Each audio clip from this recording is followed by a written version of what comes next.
Hello, this is Michel Leviathan Sorbet, and you are watching a new episode on the Wojennik TV YouTube channel.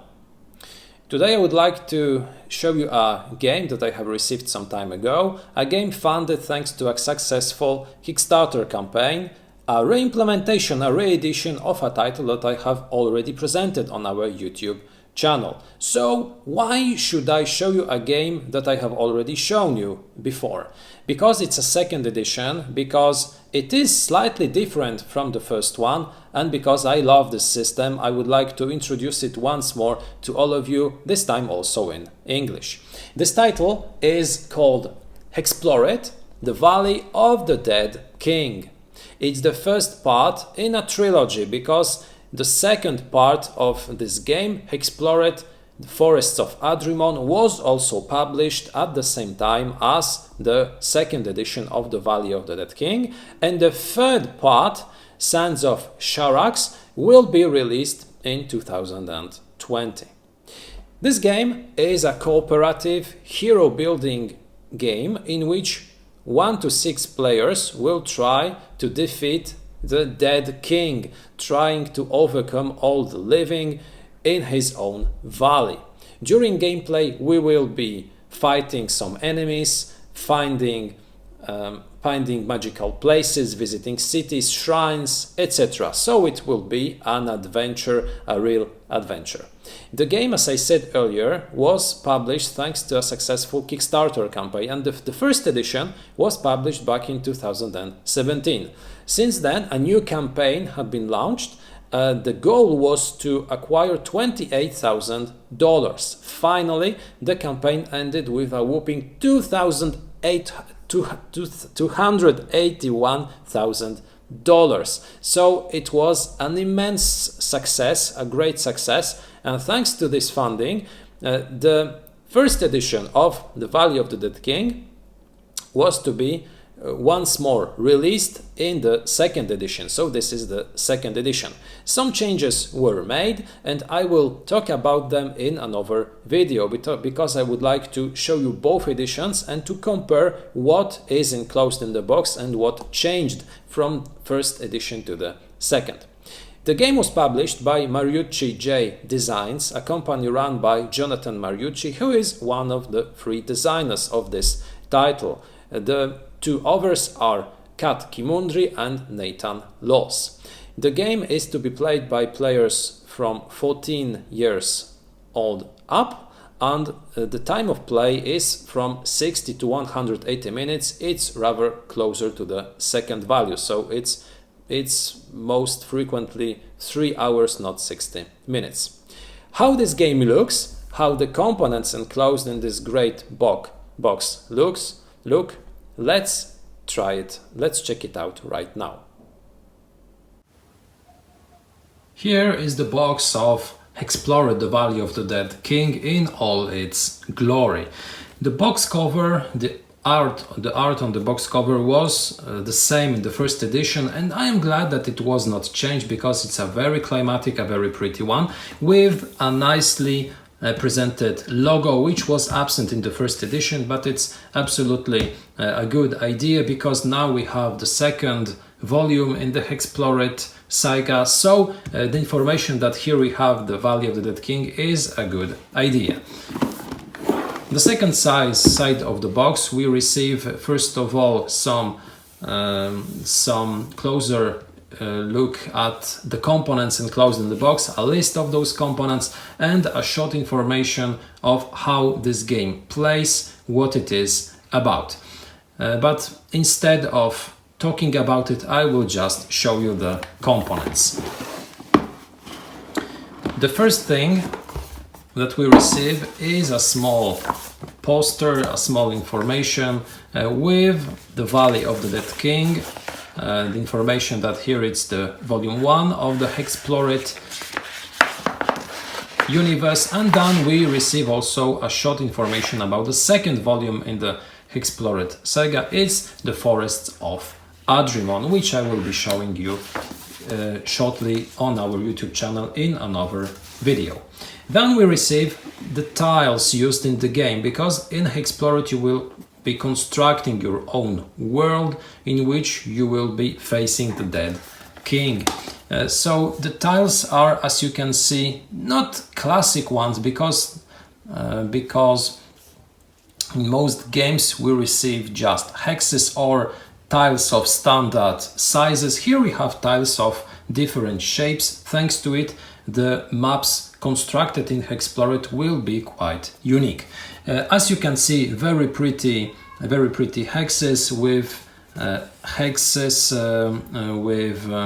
some terrain features, some rivers, some mountains. Here we have a castle or some towers.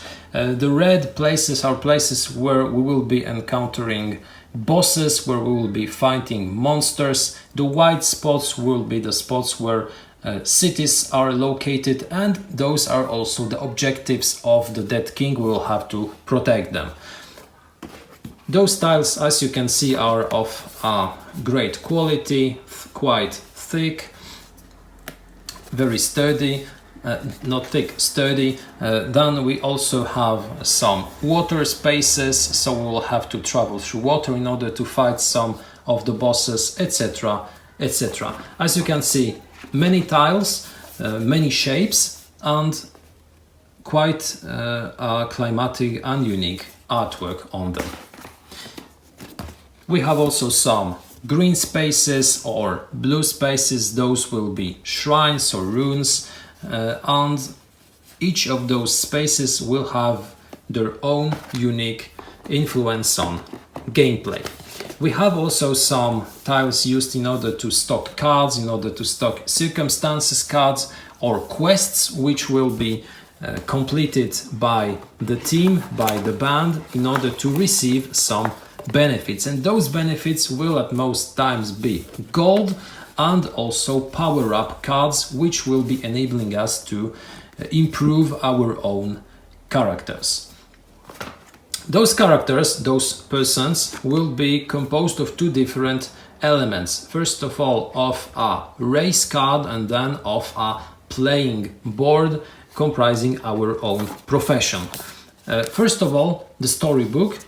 This is something that I believe was absent in the first edition, and here we have an information about all the elements comprising the world of HEXplore, discoveries, events, some short stories, some information about the monsters or creatures which will be encountered during gameplay, a nice game map which we can see in order to better understand how the world of HEXplore is being constructed, and some stories at the end, and so information about the bosses which we will encounter.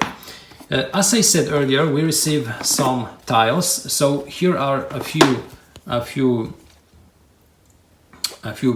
not tiles but play aids or information cards, which will show us first of all what cities we can encounter, what we can do in those cities. Then on the second side, the information about what and at what price we can buy at the market, information about the runes and the findings that can happen in those runes, shrines, a short summary of how a game turn is being played. Very useful information. I've been using those very often, and they are very well thought. What really stands out in this game is the fact that, as I said earlier, you really can create a whole bunch of different characters. And those characters are, as I said a few moments ago, always constructed of two different elements. The first one is the race card. You receive several races from which you can choose one of them, and becoming, for instance, a half giant will grant you totally different capabilities and parameters than being a human, or for instance being a half elf. Those will be pretty much different.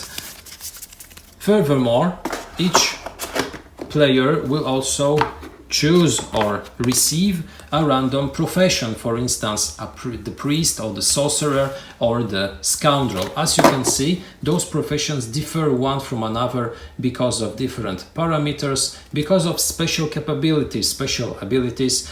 Those boards are boards which are covered by a surface, enabling to write on them, because we also receive some markers which will be used in order to write the parameters of each character. We will be also placing information about our equipment, about our current levels of our masteries, etc., etc. We will be also tracking food or our gold reserves. Those character boards are two-sided, because on this side you receive all the information needed during gameplay. The second one is a fantastic illustration showing you how this character really looks like. Great idea, because thanks to it, it is much more easy to imagine the person or the character which you will be playing with. Great. And as you can see, the number of those characters, of those professions is just huge. We receive a ton of them, and because of this, the possibilities, the possible mixes of races and professions is just astronomical. Apart from the markers, we receive also 2 miniatures, and when compared to other Kickstarter projects, 2 might seem very minimalistic, because today the current trend is to create many minis, dozens of figures used in each game. In HEXplore, the Value of the Dead King, we just received 2 of them. The Dead King himself, which will be traveling through the world in order to destroy all the cities, and our own band character, because not every player will receive his own figure, his own miniature. We will receive only one. We will be traveling together. Is it bad that we receive only 2? Not at all, because I really prefer a good gameplay, a game full of chrome, a game full of interesting mechanics, a game of great quality components, than a game comprised of dozens of miniatures which are rarely used, or which are just enclosed in the box in order to fool the customer that the game that he acquired is of a high quality. It's not all, because underneath this tray we receive also a bag of dice, as you can see, of different colors: yellow, green, blue, purple dice, used during gameplay in order to do some tests, in order to resolve combat or some random events.